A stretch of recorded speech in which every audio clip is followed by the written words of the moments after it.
I thought I'd look back tonight at a 1974 television show, since media has been my life. I've been in television 2 years, and we literally took over the television stations in Boston, Massachusetts, and for 18 hours broadcast a show called Yes We Can.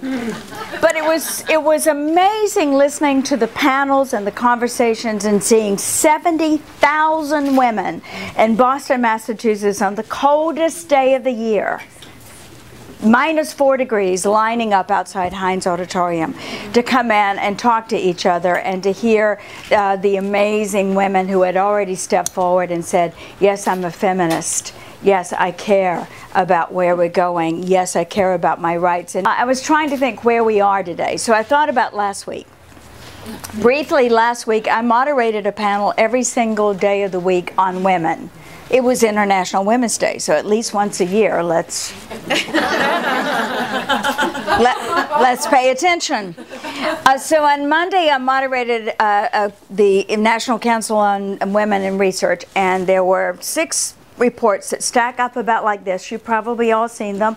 They're all the various commissions on the status of women, the reports of how we're doing, and pretty much they say, oh, we're doing great. The business case has been made. Investing in women is a great idea. Educating girls pays off, all the stuff we know. And then, of course, there are also the increasing gaps, which are harder to talk about.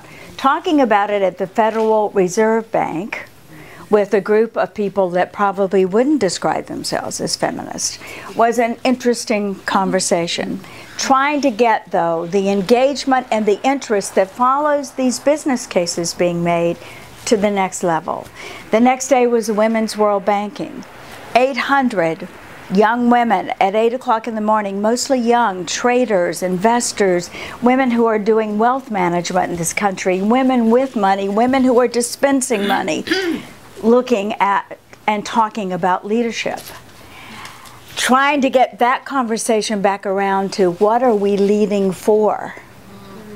Why do we want to be leaders? Where are we using our leadership to make a difference and being chastised by the women in the room who were from other countries standing up and saying, what is it with you American women?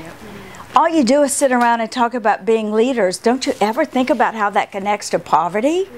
How it connects to violence? How it connects to all the ways in which you are leading the world, American women. Lead it for us. It was a moment that left everybody breathless. The next day, I'm back in corporate America, moderating a panel for Accenture's Women's Leadership Panel, and I'm interviewing a Republican woman. And our conversation turns to the war on women. And the whole conversation is about how women don't have to agree on all these issues, you know, and trying to find common ground in a conversation with, again, about 400 women who are some of the biggest corporate leaders in our country. They have power. How are they using it? How are they connecting that power? And then on Friday, ending the week with an interview with Nancy Pelosi at the Women in the World conference, and many of you were there, and you saw Nancy deliver her message, which is the one that Marianne started the evening with. This is the time. This is our time. Everything that Feminist.com has been writing about, promoting, advocating for, bringing together all these organizations, now is the time. And all of this energy that is around where we are and knowing what difference we can make, I am just hoping that we will find the ways now to connect all of the good work represented in this room, to agree that we'll drop the barriers of fundraising and competitiveness and who's on whose board and who needs this person and let's grab that supporter, because all that's real, but let those barriers drop long enough to realize this is the time for us to come together. And that is the feminist future that I am looking for. And I would have claimed it for myself a whole lot earlier if I had read Carol Gilligan. Actually, I read her the minute she came out. So if she'd written the book a little bit earlier, because what took me such a long time to find was my own voice. Believing in it, being strong and powerful and courageous and all those things, risk-taking enough to use it. And when I read Carol Gilligan's voice, I knew what that was about.